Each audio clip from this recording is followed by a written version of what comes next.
शिव पुराण कहती है, भगवान शंकर का चरित्र वर्णन कर रहा है। गणेश जी महाराज को एक दुर्वा प्राप्त हो गई। उस दुर्वा की महत्वता को जो समझा,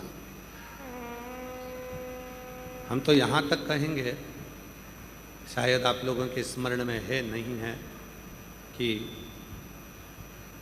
कभी कभी जब तुम्हारा मन कर जाए कि आज मेरा मन है और बारिश में, बरसात में बहुत सारी दुर्वा आ जाती है, बहुत सारी दुर्वा आ जाती है, तो दुर्वा की ही कंठी, दुर्वा की ही माला बनाकर, दुर्वा की ही माला बनाकर, दुर्वा की ही माला बनाकर, कभी कभी जैसे ये शिवलिंग है और दुर्वा की माला बनाकर इस शिवलिंग पर उस माला को बीच में से पूरी जोड़ेंगे नहीं, आधी माला, मतलब कटी हुई होना चाहिए, जुड़ी हुई नहीं होना चाहिए। माला को, ये अशोक सुंदरी वाली जो जगह है, यहाँ से दुर्वा की माला चढ़ाते चढ़ाते चढ़ाते चढ़ाते शिवलिंग पे से माँ जगतजननी की पीठिका तक वो माला जा। अभी बारिश में दुर्वा आ जाती है, सावन के महीने में जब तुम्हारा मन पड़ जाए, और अगर तुम्हारे बगीचे में दुर्वा मिल जाती हो तो हर महीने भी अगर आपने यहाँ अशोक सुंदरी से दुर्वा की माला बनाई और उस माला को यहाँ से चढ़ाते चढ़ाते चढ़ाते चढ़ाते ऐसे शिवलिंग पर समर्पित करते हुए अपने उंगली पर थोड़ा सा घृत लगाकर बीच में एक बिंदी लगा दें और बाबा को अपने मन की कामना कहकर आप वापिस अपने घर पर आ जावें। 2 या 3 बार आप अगर दुर्वा की माला समर्पित कर देते हैं तो जो भी मन की कामना होती है, मेरा देव अधिदेव महादेव पूर्ण जरूर कर। उस दुर्वा की माला में वो बल होता है जो शिव को हमारी ओर केंद्रित करता है।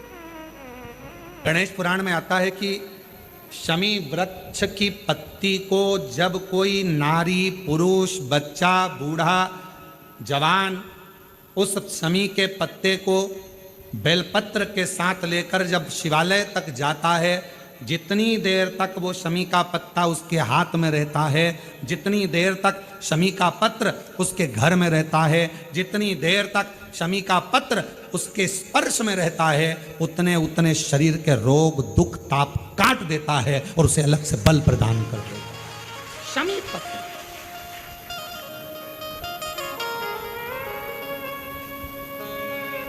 जब व्यक्ति का विल पावर डाउन होता है ना, उसको लगता है ये होगा कि नहीं होगा, होगा कि नहीं होगा, उसको 5 मिनट शमी वृक्ष के नीचे चले जाना चाहिए, 5 मिनट, इससे ज्यादा नहीं, या शमी की पत्ती को रख लेना चाहिए। पहले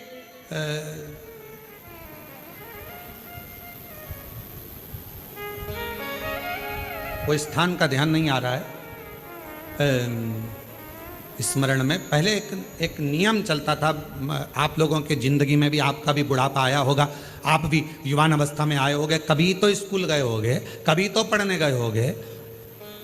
सबसे पहले अगर हमारे विद्याध्ययन को निकालेंगे तो हमारे यहाँ एक नियम चलता था कि शमी की पत्ती को किताब के अंदर उसको विद्या के रूप में रख लिया जाता था। बाद में ये नई नई डिजाइन की पत्ती आ गई तो विद्या का पेड़ पैदा कर दिया इनने। अब वो विद्या का पेड़ पैदा कर दिया तो विद्या को रखने लगे।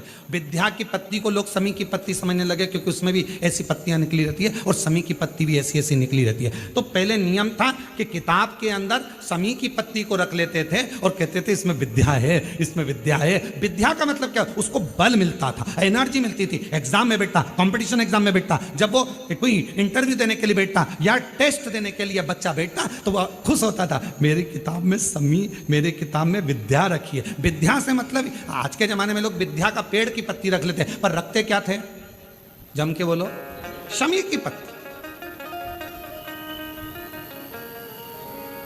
रखी क्या जाती थी, शमी की पत्ती। और वो शमी की पत्ती क्या देती थी, उस बच्चे को बल देती थी, एनर्जी देती थी। डामाडोल नहीं होगा, टेंशन मत लेना, विल पावर कमजोर नहीं होगा, पत्ती रखी है शमी की, उसके नजदीक में है, शमी बल देती है।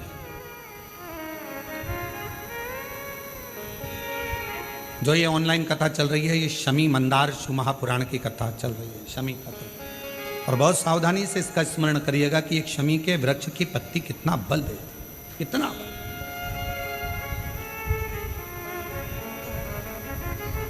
शायद आप लोगों में भी कोई ना कोई तो ऐसा होगा जिसने बचपन में विद्या की पत्ती रखी होगी। वो विद्या की पत्ती बाद में आई होगी, पहले थी वो शमी की पत्ती। कौन कौन ने रखी? जरा हमने तो रखी, हमने भी रखी। वो पत्ती तोड़ कर रख लेते थे, उसमें विद्या बढ़ेगी, विद्या बढ़ेगी। विद्या बढ़े मतलब बल बढ़ेगा, अपने अंदर एनर्जी आ, बल। अब उसको लोग आजकल विद्या की पत्ती अलग से आने लगी, तो लोग उसको विद्या की पत्ती तोड़ने लगे, नहीं तो रखते थे वो शमी की।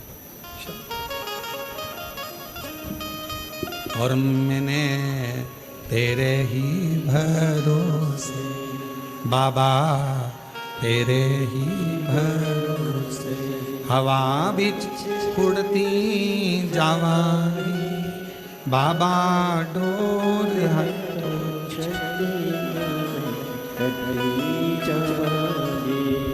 भोले मैं तेरी शंभू, मैं तेरी हवा बिच उड़ती जावांगी बाबा, डोर हटो छठी नामे कटी जावांगी। जैसे शिव का द्वार बेलपत्र, यहाँ शास्त्र कहता है आंवले का वृक्ष, शमी का वृक्ष, पीपल का वृक्ष, बट वृक्ष, ये हमको बल देते हैं, बल।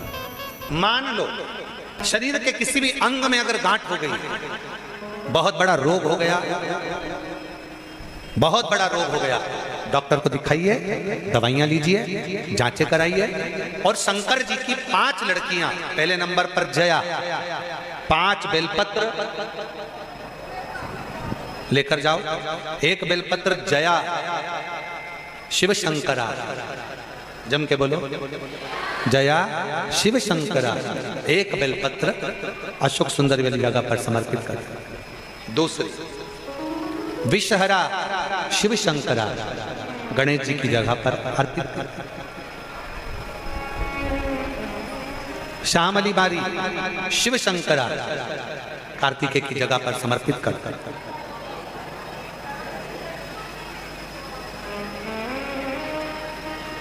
2 तली शिव शंकरा, जगत जननी जगदम्बा का जो हस्त कमल है पीठी का, उस पर समर्पित कर दें। और देव, जम के बोलो, देव शिव शंकरा कहकर शिवलिंग पर समर्पित कर दें। 5 बेलपत्र, लोटा भरकर जल लेकर गए हो, 5 स्थान पर धीरे धीरे समर्पित करें। और आपके शरीर में जो रोग है, बीमारी है, उसका स्मरण कराते हुए बाबा को जल चढ़ाते हुए, जल का थोड़ा सा भाग 5 बेलपत्र में से कोई सी भी 1 बेलपत्र वो लेकर, आप पहले दिन गए हो, तुम्हें याद रहना चाहिए कि आज मैंने कौन सी बेलपत्र ली है। गणेश जी के स्थान की बेलपत्र ले लो, दूसरे दिन अशोक सुंदरी की बेलपत्र ले लो, तीसरे दिन कार्तिकेय की बेलपत्र ले लो, चौथे दिन पार्वती के हस्त कमल की बेलपत्र ले लो, और 5वें दिन शिव के शिवलिंग की बेलपत्र ले लो। ऐसा क्रम बना लो। 5 दिन 5 बेलपत्र चढ़ाना है और 1-1 बेलपत्र लेकर आना है। सुबह खाली पेट उस बेलपत्र को खाइए और थोड़ा सा जलपान कर बाबा का जो जल है उसका आचमन करो, शिव जी से विनय करो। 5 दिन के बाद में फिर वापिस जांच करवाइए, धीरे धीरे शरीर में जो रोग है वो समाप्त की ओर जाए। जो डॉक्टर दवाई दे वो दवाई खाओ, जो डॉक्टर जांच का बोले जांच कराओ। डॉक्टर शंकर का एक रूप है, जैसा डॉक्टर बोले वैसा करो, पर साथ में शंकर के प्रति एक विश्वास रखकर उसकी दृढ़ता भी धारण, शिव के एक समर्पण जीवन की एक आनंदता को प्रकट करने वाला सुयशा भगवान देवाधिदेव महादेव की भक्ति में लगती है। और नंदीश्वर को भगवान शंकर के शिवालय में, शंकर भगवान के मंदिर में स्थापित करवा देती है। वो धर्मपत्नी सुयशा, धर्मपत्नी सुयशा। आप में से कितने लोग हैं जो घर में से जल लेकर जाते हैं शंकर भगवान को चढ़ाने? सभी लोग ले जाते हो? जब घर के मटके में से, परिंडे में से, बाल्टी में से, टंकी में से घर के हंडे में से जब एक लोटा जल लेकर जाते हो ना, उस समय पर आपके मन में ये भाव प्रकट होना चाहिए कि हमारे घर में हम देव अधिदेव महादेव को जल चढ़ाने के लिए जा रहे हैं। हे शिव शंकर, अगर घर में पितृदोष है, कालसर्प दोष है, वास्तु दोष है, या मेरे घर के अंदर कोई भी दोष है, एक लोटा जल जब मैं आप पर समर्पित करूं तो मेरे देवाधिदेव महादेव हमारे घर के सारे रोग, दोष, बीमारी, कष्ट को दूर कर देना और तेरे चरणारविंद का जल देकर हमारे घर को पवित्र कर दे। तेरे चरणों का जल हमको प्राप्त हो जाए, जिससे हमारा जीवन सार्थक हो जाए। घर से जल लेकर जाओ तो ये कहकर जाओ कि हमारे कुछ दोष होंगे पूर्व के, कुछ पाप कर्म होंगे पूर्व के, वो तेरे दरवाजे पर जल चढ़ाने से मिट जाएंगे। जब वहां से आओ तो थोड़ा सा जल लाते हो साथ में, थोड़ा सा जल कलश में 2 बूंद 4 बूंद जो भी तुम लेकर आते हो वो लाकर घर में छींटते हुए प्रवेश करो। क्यों? क्योंकि हमारे घर का कोई दोष होगा, बाबा को जल चढ़ाने से वो मिट जाएगा और बाबा के चरणारविंद का जल लाकर घर में छींटने से लक्ष्मी और वैभव बढ़ जाएगा। ये उसकी कृपा से है, ये उसकी दया से है, ये उसकी करुणा से है। महाराज, श्रावण का महीना चल रहा है। सावन के महीने में कार्तिकेय महाराज की धर्म पत्नी देवसेना और वल्ली देवी, कौन कौन है? जम के बोलो जरा। देवसेना और वल्ली देवी।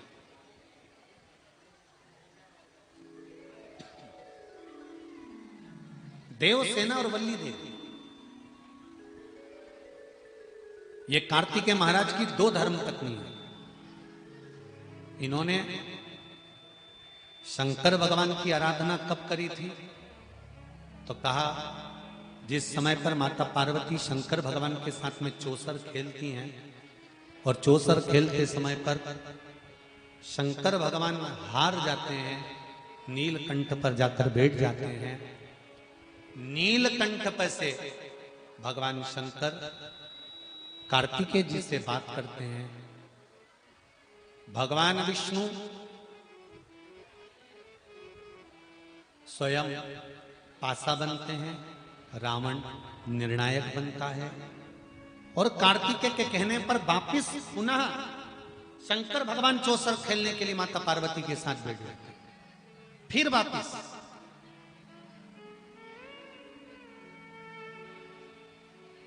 और शंकर भगवान जब माता पार्वती के साथ चौसर खेलने वापिस बैठते हैं, पुनः विराजमान जब हो जाते हैं, फिर बैठ जाते हैं।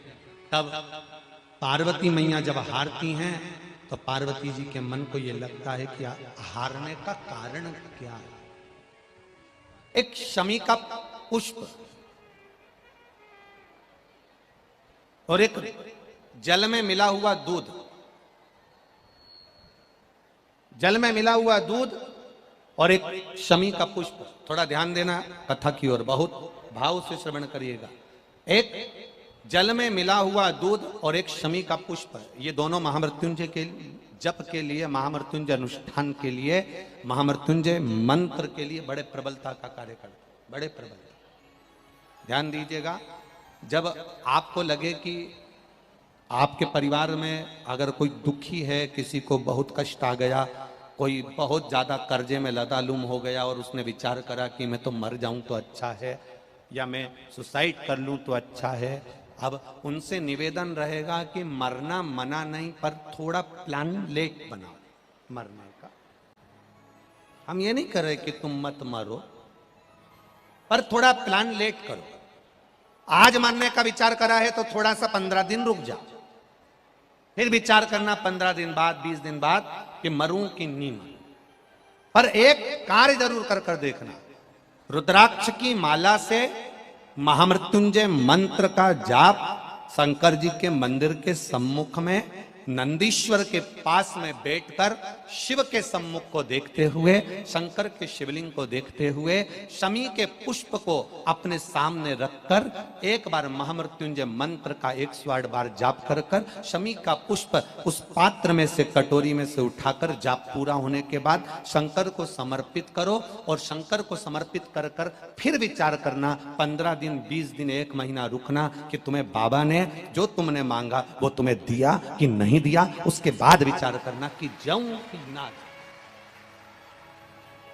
मरो मरो सब कोई कहे, मर के देखे कोई, मरो तो ऐसा मरो कि फिर संसार सागर में जन्म ना होई। बार बार मरोगे फिर जन्मोगे, फिर मरोगे फिर जन्मोगे, फिर मरोगे फिर जन्मोगे। ऐसा मरण और जन्म से पीछा कैसे छूट जाए, उसका क्रम धारण करना है। आ गया टेंशन। ऐसा कोई संसार में नहीं जन्मा जिसके मस्तक पर टेंशन नहीं आया, कोई चिंता नहीं आई, कोई चिंता सम्मुख में नहीं पहुंची, ऐसा कोई जन्मा ही नहीं। आ गया थोड़ी परेशानी, आ गया थोड़ा कष्ट। एक शमी का पुष्प सम्मुख रखकर महामृत्युंजय मंत्र का अनुष्ठान कर कर, और यदि आप नहीं कर सकते हो, आपको लग रहा है कि मेरे दुख की घड़ी चल रही है, समस्या की घड़ी चल रही है, बहुत रोग चल रहा है, बहुत बीमारी चल रही है, बहुत कष्ट चल रहा है, उस समय पर आप अगर नहीं कर सकते हो तो जो आपके प्रिय, आपके स्नेही, आपसे मिलने वाले जो ब्राह्मण देवता, जो भू देवता हो, उनके चरणों में जाकर नमन कर कर, प्रार्थना कर कर, उनसे विनय कर कर कह सकते हो, महाराज जी बहुत टेंशन का जीवन चल रहा है, बहुत कष्टमय जिंदगी चल रही है, आप कृपा करो मेरे लिए एक बार महामृत्युंजय का अनुष्ठान शमी का पुष्प रख कर दीजिए। बाबा ब्राह्मण देवता, मुझे विश्वास है कि मेरा भोलेनाथ मेरा हाथ पकड़ लेगा और मुझे इस भवसागर से पार उतार देगा। एक शमी के पुष्प में वो बल होता है, एक शमी के पुष्प में वो भाव होता है,